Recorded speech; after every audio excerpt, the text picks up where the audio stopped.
قلنا في الفيديو اللي فات ان مهلائيل حكم الارض 40 سنه. فتره حكم مهلائيل كانت فتره عظيمه جدا من التقدم والازدهار اللي مر على البشريه. لما جه وقت وفاه مهلائيل عهد بالخلافه والحكم لابنه يارد ابن مهلائيل. وفي خلال فتره حكم يارد ابن مهلائيل كان البشر متقسمين لقسمين. القسم الاولاني هم نسل شيث عليه السلام المؤمنين الصالحين اللي عايشين في الجبال، والجزء الثاني هو نسل قابيل العاصي اللي قتل اخوه هابيل، كانوا عايشين في السهول. نسل قابيل اللي كانوا عايشين في السهول كانوا عصاه، كانوا بيعصوا ربنا سبحانه وتعالى وبيرتكبوا المعاصي والشهوات. فيقال والله اعلم ان الشيطان اتمثل لنسل قابيل على هيئه شاب صالح. الشاب ده فضل يعلمهم الاعمال الصالحه، فضل يعلمهم ازاي يعبدوا ربنا وازاي يطيعوه وازاي يصلوا وازاي يذكروا ربنا سبحانه وتعالى، فضل يعلمهم كل الاعمال الصالحه اللي تخليهم يثقوا فيه ويتبعوه هم مغمضين. ومع مرور الوقت والسنين بداوا الناس يثقوا في علمه وفي صلاحه، وبقوا بيمشوا وراه وبيتبعوه هم مغمضين عينيهم. ومن هنا بدات خطوات ابليس، بدأ يحط وسط الأعمال الصالحة بعض المعاصي والشهوات البسيطة جدا. ومع مرور الوقت المعاصي دي بدأت تكبر وتزيد، فبدأ الموضوع إن هو يصنع آلة موسيقية ويبدأ يعلمهم العزف عليها. وطبعا الآلة الموسيقية دي كانت بتطلع أصوات جميلة جدا كانوا بيحبوا يسمعوها، فبدأ يعلمهم الموسيقى والأغاني. وبعد كده بدأ يعلم الستات إزاي يتزينوا للرجالة، إزاي يخلوا شكلهم حلو ويقدروا يفتنوا الرجالة. بدأ يعلم الستات إزاي يظهروا مفاتنهم وإزاي يحببوا الرجالة فيهم. إبليس بيبدأ يزرع في الناس المعاصي والشهوات، بيعلمهم ازاي يعصوا ربنا وازاي يرتكبوا المعاصي، ازاي يرتكبوا الزنا والفواحش، وازاي النساء يتبرجوا للرجاله. ويقال كمان والله اعلم ان ابليس في الوقت ده زين لنسل قابيل عباده النار، وقال لهم ان النار دي هي كانت السبب في قبول قربان هابيل وعدم قبول قربان قابيل. قال لهم ان النار دي هي اللي لازم تعبدوها عشان تتقربوا بيها لربنا سبحانه وتعالى. فيقال والله اعلم ان اول ناس عبدوا النار على الارض هم نسل قابيل. فالفواحش والمعاصي وتبرج النساء والزنا وعباده النار، كل الأعمال دي هي اللي بيطلق عليها الجاهلية الأولى. ربنا سبحانه وتعالى بيقول وقرن في بيوتكن ولا تبرجن تبرج الجاهلية الأولى. فيقال والله أعلم إن المقصود بالجاهلية الأولى دي هي المعاصي والشهوات والتبرج اللي كانوا بيعملوه نسل قابيل. ومع مرور السنين بدأ إبليس يخترع أوقات معينة في السنة تكون أعياد لنسل قابيل، أوقات معينة في السنة يعملوا فيها أعياد يبدأوا يمارسوا فيها المعاصي والشهوات، يبدأوا يمارسوا فيها الغناء والفواحش والزنا. وفي نفس الوقت ده كان بيعيش على الجبال المؤمنين الصالحين من نسل سيدنا شيث عليه السلام، وكان عايش ما بينهم يارد ابن مهلائيل اللي كان بيعلمهم كل الأعمال الصالحة اللي ربنا سبحانه وتعالى أمر بها سيدنا آدم عليه السلام وسيدنا شيث عليه السلام. يقال والله أعلم إن في يوم من الأيام نسل قابيل كانوا عاملين احتفالات كبيرة جدا في عيد من أعيادهم اللي إبليس اخترعها لهم. كانوا بيستخدموا الآلات الموسيقية والمزامير اللي إبليس اخترعها لهم،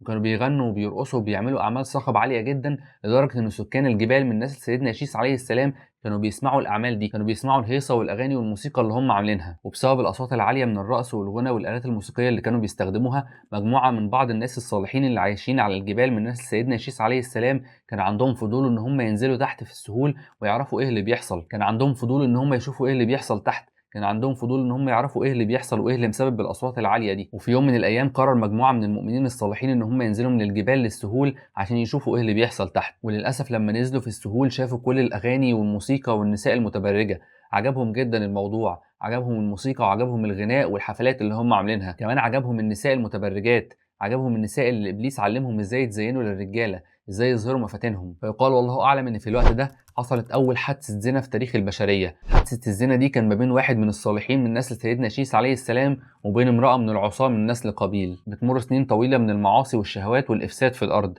بيظهر عدد كبير جدا من المفسدين اللي بيبداوا يوجهوا الناس ناحيه المعاصي والشهوات. ناس كتير جدا من المفسدين اللي بيظهروا وبيبداوا يعلموا الناس المعاصي والشهوات اللي ربنا سبحانه وتعالى بيقول عنهم شياطين الانس. فبدات المعاصي تنتشر جدا والمجاهره بيها كمان تنتشر جدا. وعند وفاه يارد بن مهلائيل عهد بالحكم والخلافه لابنه اخنوخ او خنوخ وهو سيدنا ادريس عليه السلام، وهو ده ان شاء الله هيكون موضوعنا في فيديو النهارده. السلام عليكم ورحمة الله وبركاته. أهلا وسهلا بيكم في قناة أبو العباس شو، القناة اللي دايما متعودين نقدم عليها قصص ومعلومات مشوقة وممتعة جدا، وفيديوهاتنا اللي دايما بتكون بتجمع بين المتعة والفايدة. فإن شاء الله فيديوهاتنا تعجبكم. الفيديو ده هو جزء من أجزاء سلسلة بداية الخلق، السلسلة اللي بنتكلم فيها عن كل المراحل اللي مر بيها الخلق، من أول بداية الخلق وخلق العرش والقلم واللوح المحفوظ مرورا بالسماوات والأرض، واتكلمنا بعد كده عن الحن والبن والجن لحد ما وصلنا لخلق البشر، واتكلمنا عن خلق سيدنا آدم عليه السلام. بعد كده اتكلمنا عن ذرية سيدنا آدم وعن قابيل وهابيل ونسل سيدنا آدم عليه السلام، واتكلمنا كمان عن سيدنا شيث عليه السلام أول نبي ربنا سبحانه وتعالى أرسله للبشر بعد سيدنا آدم عليه السلام. اتكلمنا كمان بعد كده عن مهلائيل أول ملوك الأرض وملك الأقاليم السبعة، واتكلمنا عن معركة البشر والجن، ووصلنا بالأحداث لحد ولادة سيدنا إدريس عليه السلام. فلو ده أول فيديو تشوفه ليا انزل بسرعة اعمل اشتراك للقناة وفعل الجرس عشان دايما يوصلك كل جديد. تقدر كمان تتابعني على مواقع السوشيال ميديا اللي هتلاقي اللينكات بتاعتها في وصف الفيديو. وعشان ما اطولش عليك كتير يلا جهز مشروبك وتعالى بسرعة عشان نبدأ قصة النهاردة.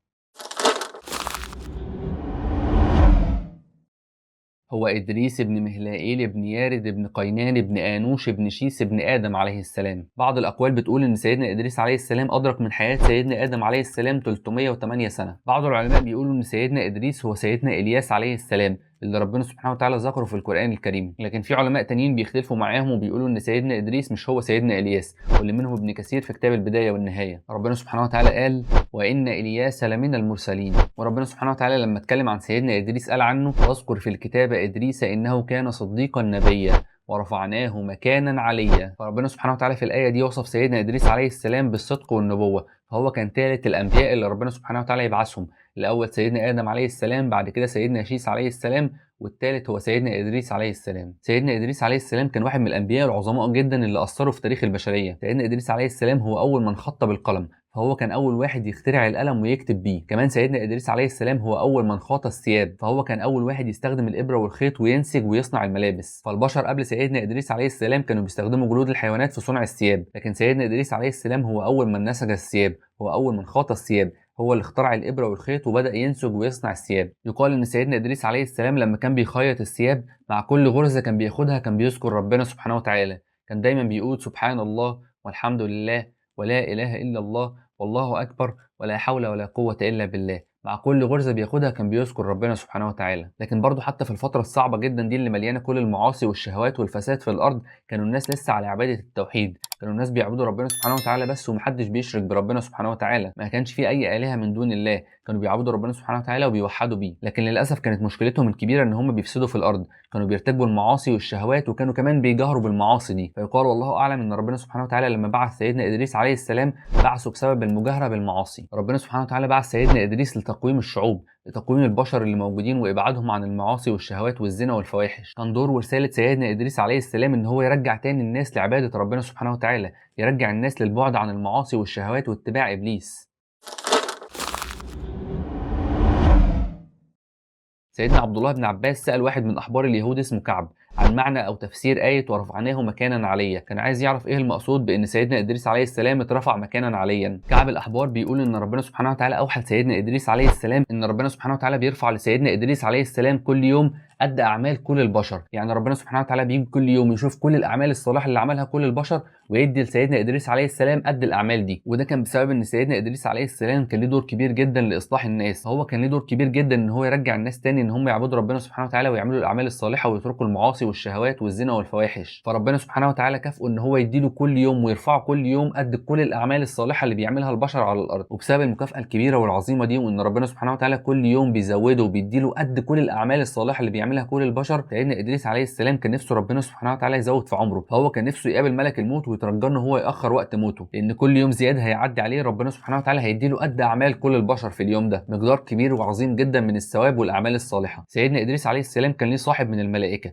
وفي يوم من الأيام الملك ده نزل لسيدنا إدريس عليه السلام، فسيدنا إدريس عليه السلام طلب منه إن هو ياخده ويوديه عند ملك الموت عشان يتكلم معاه ان هو ياخر له في ميعاد موته. الملك وافق وخد سيدنا ادريس عليه السلام وحطه على ظهره وصعد بيه لحد ما وصل عند السماء الرابعه اللي موجود فيها ملك الموت في الوقت ده. الملك ده لما شاف ملك الموت اتكلم معاه وطلب منه الطلب اللي سيدنا ادريس طلبه منه، بلغه ان سيدنا ادريس بيطلب ان هو ياخر في عمره عشان ربنا سبحانه وتعالى يزود حسناته واعماله الصالحه. في الوقت ده ربنا سبحانه وتعالى امر ملك الموت ان هو يقبض روح سيدنا ادريس عليه السلام في السماء الرابعه، وملك الموت كان متعجب جدا، ما كانش عارف ازاي هيقبض روح سيدنا ادريس عليه السلام في السماء الرابعه وهو اصلا موجود على الارض. ملك الموت سال الملك ده هو ادريس عليه السلام موجود فين دلوقتي؟ قالوا ان هو موجود على ظهره. الملك سال ملك الموت هو فاضل من عمر سيدنا ادريس قد ايه؟ ملك الموت رد عليه وقال له انت بتكلمني عن واحد مش فاضل في عمره غير طرفه عين، وقبض روح سيدنا ادريس عليه السلام في السماء الرابعه. والنبي صلى الله عليه وسلم اخبرنا ان اثناء رحله الاسراء والمعراج شاف سيدنا ادريس عليه السلام في السماء الرابعه. اثناء رحله المعراج النبي صلى الله عليه وسلم كان بيطلع مع سيدنا جبريل عليه السلام للسماوات،